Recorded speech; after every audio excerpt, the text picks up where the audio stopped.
Injil Lukas sesuai dengan perayaan 100 pengucapan syukur dan 187 tahun pekabaran Injil di tanah Kalimantan ataupun di DKI.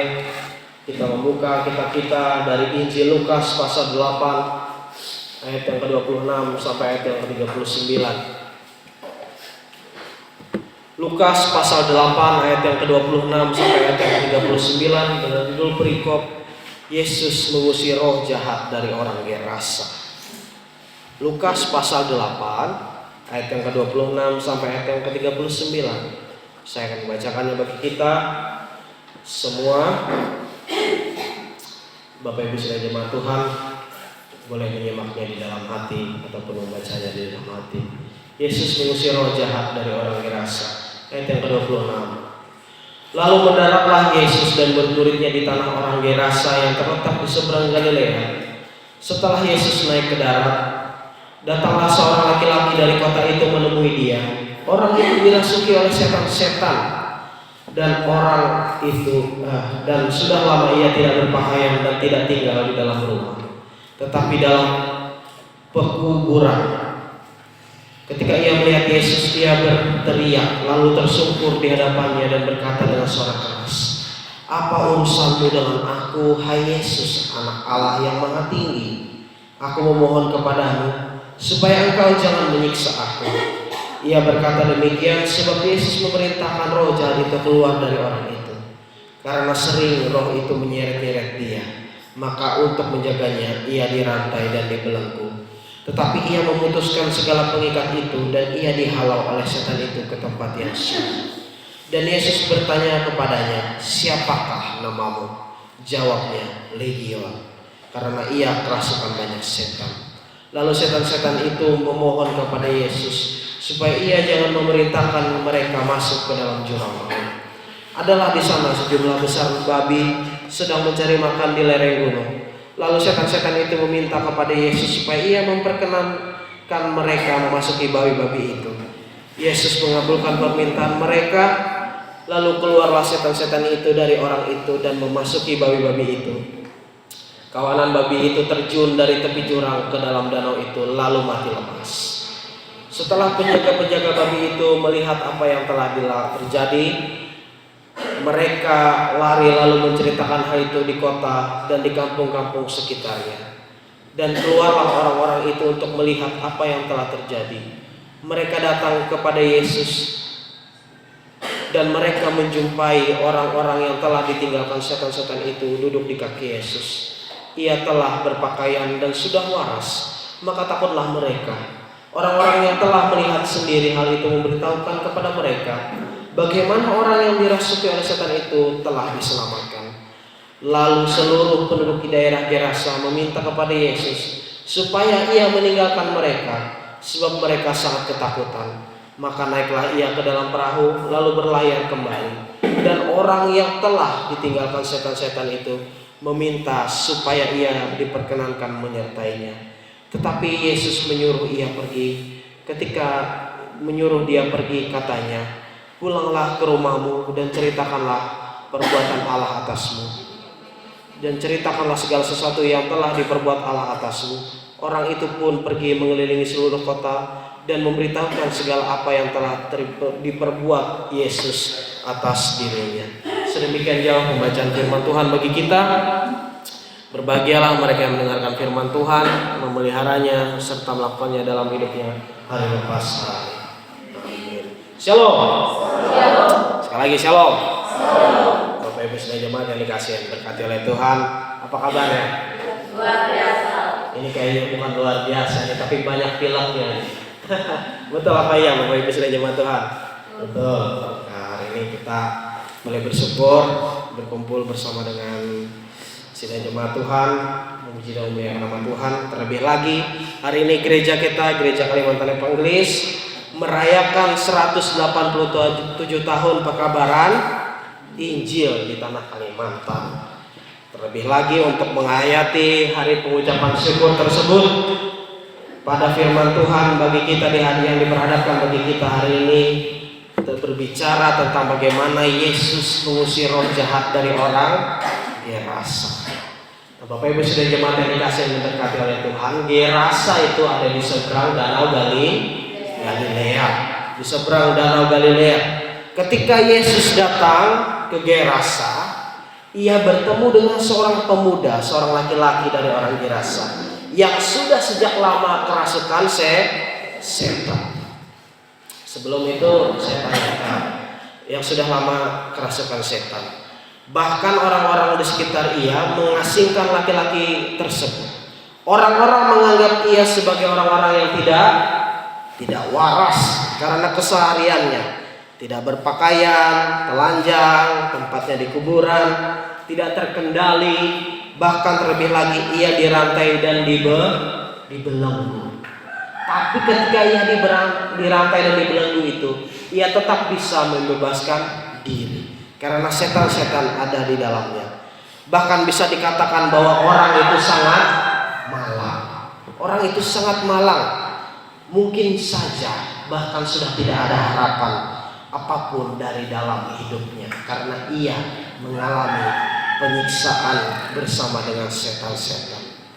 Namun Bapak Ibu sekalian jemaat yang dikasih dan diberkati oleh Tuhan, perjumpaannya dengan Yesus mengubah kehidupannya.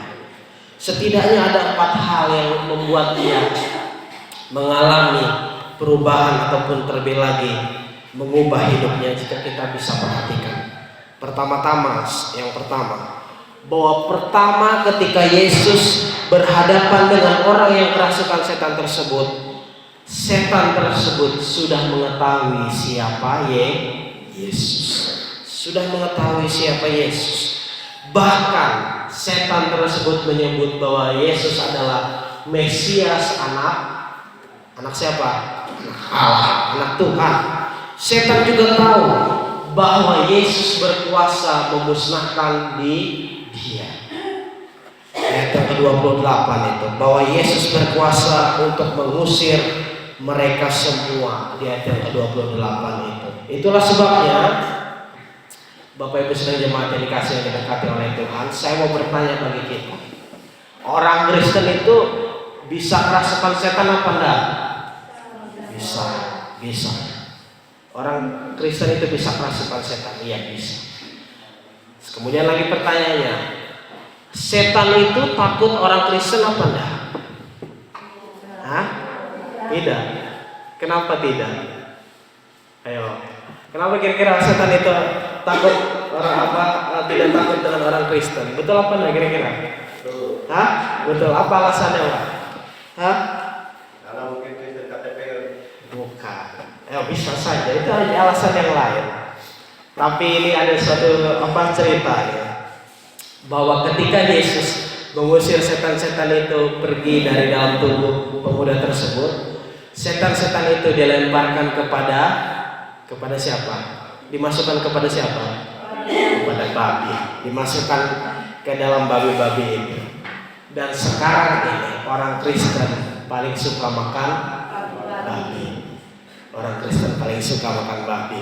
Jadi kalau kita makan babi, kita makan setan.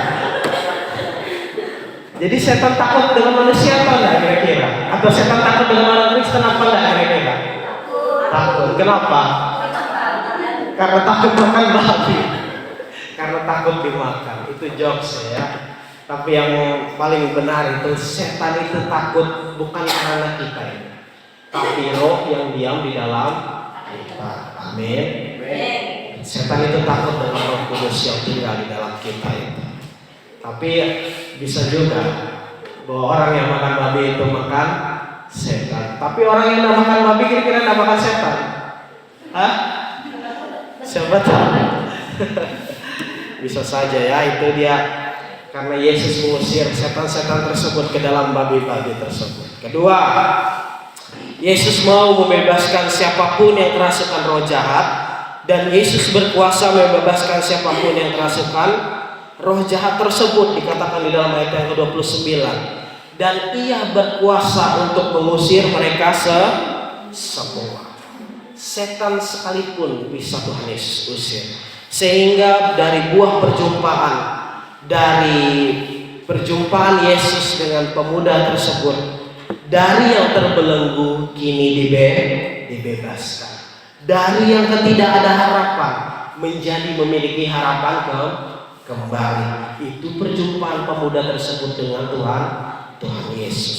Ketiga, Yesus ingin orang yang telah menerima pembebasan dari belenggu tersebut, yang terbelenggu dari roh jahat tersebut, mau bersaksi dan mengabarkan kepada dunia tentang berita pembebasan akan kuasa jahat.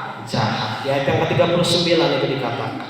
Dan yang keempat itu, bahwa orang yang telah dibebaskan mau bersaksi dan memberitakan kabar keselamatan yang ia terima dari Yesus. Setidaknya ada 4 poin yang kita bisa pelajari dari perjumpaan seorang pemuda yang dibebaskan dari belenggu setan oleh Tuhan Yesus. Nah, Bapak Ibu sekalian jemaat yang dikasihi dan diberkati oleh Tuhan, hari ini kita merayakan pengucapan syukur 187 tahun pekabaran Injil di GKE, di Gereja Kalimantan Evangelis ini. Kenapa kita merayakan tersebut sekaligus juga diperhadapkan dengan firman Tuhan bagaimana pemuda tersebut mengalami perjumpaan dengan Yesus. Nah, Bapak Ibu sidang jemaat yang dikasihi dan diberkati oleh Tuhan, bahwa yang pertama kita bisa membayangkan bahwa kita memiliki Allah itu merupakan suatu ungkapan syukur, bahwa kita mengikuti Allah, bahkan terlebih lagi di dalam Yesus kita bisa bersyukur bahwa Allah itu sudah mengetahui semua pergumulan dalam hidup kita. Sekarang pertanyaannya, bahwa rasa syukur tersebut harus menjadi gaya apa kira-kira? Gaya hidup. Rasa syukur itu harus dimulai menjadi gaya hidup warga GKE. Kita ini kan warga GKE itu. Dan rasa syukur itu harus menjadi gaya hidup kita orang Kristen itu. Bahwa dalam kehidupan kita tidak selamanya berjalan mulus. Tetapi ketika hidup kita tidak berjalan mulus, ketika rasa syukur menjadi gaya hidup kita bisa mengucap syukur dalam segala hal. Amin. Tanpa rasa syukur, maka hidup ini hanya penuh dengan keluh kesah. Maka hidup ini penuh dengan gerutu, dengan sungut-sungut. Tanpa rasa syukur membuat hidup kita kehilangan sukacita. Makanya orang yang suka bersungut-sungut, suka bersungut-sungut, suka ngomong di belakang, suka menggerutu, itu tidak ada sukacitanya. Itu orang yang kehilangan sukacita. Tetapi dengan bersyukur membuat kita tahu bahwa iman kita tetap teguh di dalam Tuhan. Nah, kedua, Bapak Ibu sekalian jemaat Tuhan, di hari 187 tahun kita pekabaran Injil di Kalimantan ini, kita mau belajar bahwa GKE ada. GKE ada karena pemberitaan Kristus. Bahwa GKE ada sampai detik ini bahwa karena pemberitaan Kristus yang membebaskan. Di tahun 1829 penginjil pertamanya itu siapa kira-kira penginjil pertama GKE? Barsten menginjakan kaki di tanah Kalimantan untuk memberitakan kabar keselamatan kepada orang-orang siapa? Orang-orang Dayak, kepada kita ini semua. Orang-orang Dayak, bahwa di dalam itu semua di Eropa sana tersiar kabar bahwa di tanah Kalimantan ini, bahwa pulau ini adalah pulau yang dipenuhi dengan kegelapan. Kenapa kira-kira disebut dengan pulau yang dipenuhi dengan kegelapan? Karena orang-orang Dayak itu serba tertinggal. Kualitas hidup mereka bisa dikatakan memprihatinkan. Tidak bisa membaca, tidak bisa belajar, hidup belum penuh terjamah dengan peradaban. Tetapi bahkan terlebih lagi yang paling penting, mereka tidak mengenal juru selamat. Tapi sekarang puji Tuhan, kita semua mengenal juru selamat. Berkat pemberitaan Injil tersebut yang dilakukan oleh misionaris GKE adalah GKE hingga saat ini. Apa nama gereja kita sebelum GKE itu berubah? Apa namanya? Apa? GKD. Bukan, GDE. GKD, GDE, Gereja Dayak Evangelis. Jadi yang saya mau katakan itu bahwa gereja ini adalah gereja orang Dayak, gereja suku. Tetapi karena orang-orang di dalam gereja tersebut menerima semua orang, maka dirubahlah menjadi gereja Kalimantan Evangelis. Sekaligus juga bertepatan dengan 187 tahun gereja ini, saya mau bilang dengan kita itu. Orang-orang di luar kita ini kan bilang bahwa gereja itu anti dengan adat. Betul apa enggak? Tidak. Tapi banyak orang yang bilang seperti itu. Tetapi yang mau saya katakan adalah bahwa gereja ini dibangun di atas adat. Gereja ini dibangun di atas adat orang Dayak. Bahwa gereja kita itu bukan anti dengan adat. Enggak. Gereja ini dibangun karena adat orang Dayak. Makanya namanya itu dulu Gereja Dayak Evangelis. Berubah menjadi Gereja Kalimantan Evangelis. Bahwa gereja kita itu bukan anti dengan adat. Tetapi adat yang kita terima di dalam gereja itu adalah adat yang di dalamnya terdapat Injil Kristus. Amin.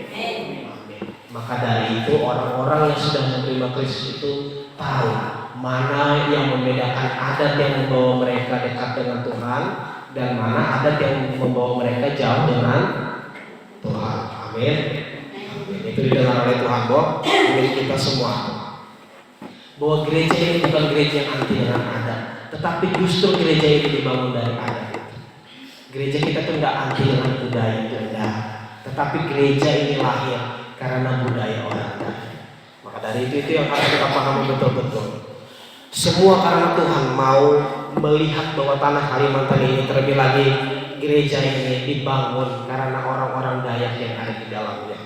Bahkan terlebih lagi gereja yang kokoh dibangun di atas darah, di atas keringat, di atas air mata. GKI itu ada karena banyaknya orang-orang yang sudah mati demi gereja ini. Nah, Bapak Ibu sekalian jemaat yang dikasihi dan diberkati oleh Tuhan, ada yang tahu kalau GKI itu bersaudara dengan gereja siapa? Siapa kira-kira gereja yang bersaudara dengan GKI? Ada yang tahu? Hah? HK siapa Rani? HKBP. Kenapa kira-kira GKI dan HKBP itu bersaudara? Hah? Bukan. Karena penginjilnya sama-sama dari RMG. Jadi RMG itu penginjilan dari Jerman itu datang pertama kali ke Kalimantan. Tetapi selama 50 tahun pertama RMG hanya mampu membaptis 5.000 berapa? 5.000 orang Dayak. 50 tahun pertama hanya mampu membaptis 5.000 orang. Sehingga penginjilan ini harus terhenti, terlebih lagi akibat perang dunia. Lalu dipindahkanlah ke tanah Sumatera. Makanya itu HKBP itu ada karena penginjilan yang sama dari RMG, dari Jerman itu. Jadi kita ini dengan HKBP itu kakak dan beradik. Jadi siapa kakaknya? GKI. Tapi selama 50 tahun itu di HKBP bisa membaptis 500.000 orang. Berapa perbandingan 5.000 dengan 500.000 orang? Hah? Berapa kira-kira perbandingannya? Bahwa di Kalimantan ini ternyata sangat sulit lagi menginjil. Kenapa kira-kira sangat sulit menginjil? Kenapa kira-kira? Bahwa adat itu begitu kental di Kalimantan. Tetapi puji Tuhan sekarang ini gereja itu tidak pernah hilang, melainkan terus berdiri hingga detik ini. Amin. Maka dari itu kita harus cintai benar-benar gereja kita itu. Bahwa gereja kita ini dibangun di atas darah, di atas nyawa. Banyak orang yang mati demi GKI. Bukan gereja yang sembarangan. Jangan memandang rendah GKI itu. GKI ini ada karena banyak orang yang mau mengorbankan nyawanya demi kita semua, supaya mengenal Kristus. Amin. Terlebih lagi yang terakhir, bahwa memberitakan Injil itu adalah memberitakan kabar baik. Kabar baik berisi tentang berita pertobatan, pengampunan, Terlebih lagi tentang kualitas hidup kita yang jauh daripada kejahatan, iri dengki, rakus, negatif. Terlebih lagi orang-orang yang suka menjadikan orang lain. Itu orang yang jauh dari Tuhan. Tapi orang yang dekat dengan Tuhan dan melakukan pekabaran Injil itu, ia suka melihatkan hidupnya sebagai contoh dan teladan dalam kehidupan sehari-hari. Amin. Maka dari itu orang bilang, pekabaran Injil yang sekarang itu gimana Pak? Pekabaran Injil yang sekarang itu bukan kita lagi datang ke rumah-rumah Anda. Itu yang kita lihat dalam kehidupan kita sehari-hari. Kita jadi teladan di dalam kehidupan kita sehari-hari itu, kita sudah memberitakan Injil Tuhan. Amin. Amin. Maka dari itu, punyailah kualitas hidup yang penuh dengan buah-buah roh. Hidup yang penuh dengan damai sejahtera. Hidup yang dibangun di atas kasih, sukacita, lemah lembut, penguasaan diri, suka menolong, maka terlebih lagi memaafkan itu. Supaya kita menjadi contoh dan kesaksian. Itulah ciri-ciri khas kita GKI. Bahwa kita itu gereja tua, gereja yang dibangun di atas darah dan nyawa. Maka hidup kita yang warga GKI ini pun juga harus menjadi sukacita, harus berlomba-lomba dalam berbuat kebaikan. Melalui hidup kita memberitakan Injil tersebut di dalam hidup kita sehari-hari. Amin untuk firman Tuhan. Soli Deo Gloria, kemuliaan bagi Allah saja. Amin untuk